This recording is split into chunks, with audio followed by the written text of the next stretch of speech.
திருக்குறள் கதைகள் கதையின் 312 பதவி உயர்வு.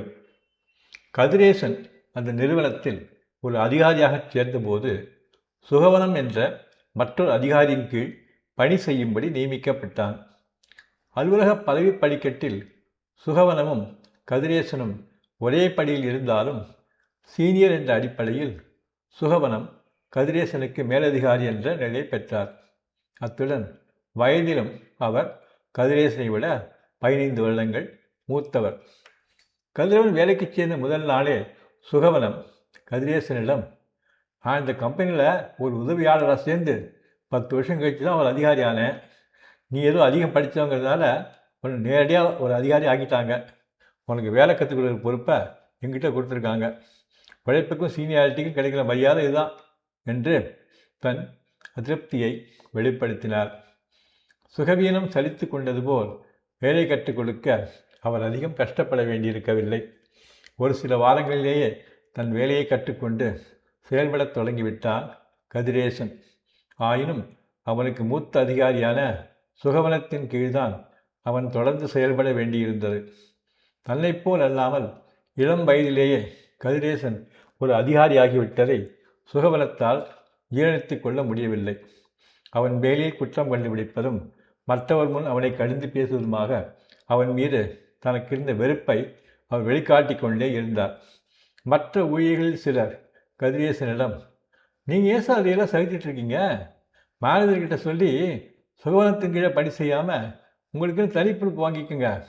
மேனேஜருக்கு சுகவனத்தை பற்றி தெரியும். நீங்கள் உங்கள் நிலைமையை சொன்னால் அவர் புரிஞ்சுப்பார் என்று கூறினர். பரவாயில்ல, அவங்களா இப்போ எனக்கு தனிப்பொறுப்பு கொடுக்குறாங்களோ அப்போ கொடுக்கட்டும் என்றான் கதிரேசன். 6 மாதங்கள் கழித்து கதிரேசனுக்கு தனிப்பொறுப்பு கொடுக்கப்பட்டது. ஆயினும் இருவருக்கும் பொதுவாக இருந்த சில விஷயங்களில் சுகவனம் அவன் மீது குற்றம் கண்டுபிடிப்பதும் கிளை மேலாளரிடம் அவனை பற்றி புகார் செய்வதுமாக இருந்தார். ஓரிரு முறை கிளை மேலாளர் கதிரேசனை தனியாக கூப்பிட்டு விசாரித்து அவன் மீது தவறு இல்லை என்று புரிந்து கொண்டார்.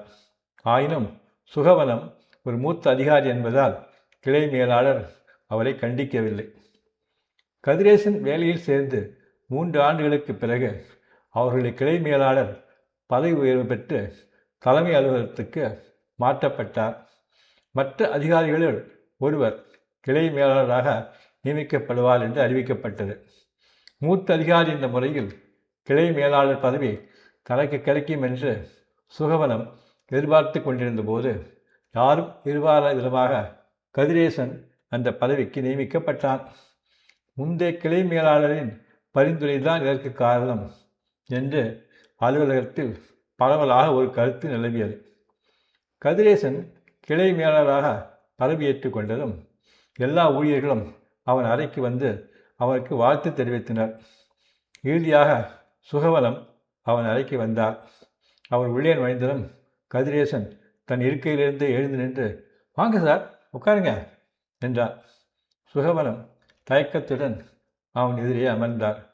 சார், எதனாலும் உங்களுக்கு என்ன பிடிக்கல, எனக்கு நிறைய தொந்தரவு கொடுத்தீங்க. இப்போ நான் உங்களுக்கு மேலதிகாக வந்துட்டதால உங்களை பழி வாங்க வேணும், பதிலுக்கு பதில் உங்களுக்கு கஷ்டம் கொடுப்பேன்னு நினைக்காதீங்க. பழைய மேனேஜர் உங்களை எப்படி மரியாதையாக நடத்தினாரோ அதே மாதிரி தான் நானும் நடத்துவேன். நீங்கள் எப்பவும் போல் உங்கள் வேலையை செய்யுங்க என்றான் கதிரேசன். அறத்துப்பால் துறவுறவியல் அதிகாரம் 32 இன்னா செய்யாமை. குறள் 312. கருத்தின்னா செய்தவ கண்ணும் மறுத்தின்னா செய்யாமை மாசற்றால் கோள்.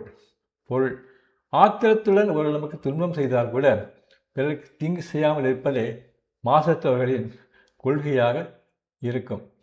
நன்றி. இந்த வீடியோ உங்களுக்கு பிடிச்சிருந்தாக்கா இதை லைக் பண்ணுங்கள், ஷேர் பண்ணுங்கள், கமெண்ட் பண்ணுங்கள், எனக்கு சேனலுக்கு சப்ஸ்கிரைப் பண்ணுங்கள். மீண்டும் இன்னொரு வீடியோவுடன் உங்களை விரைவிலேயே சந்திக்கிறேன். நன்றி, வணக்கம்.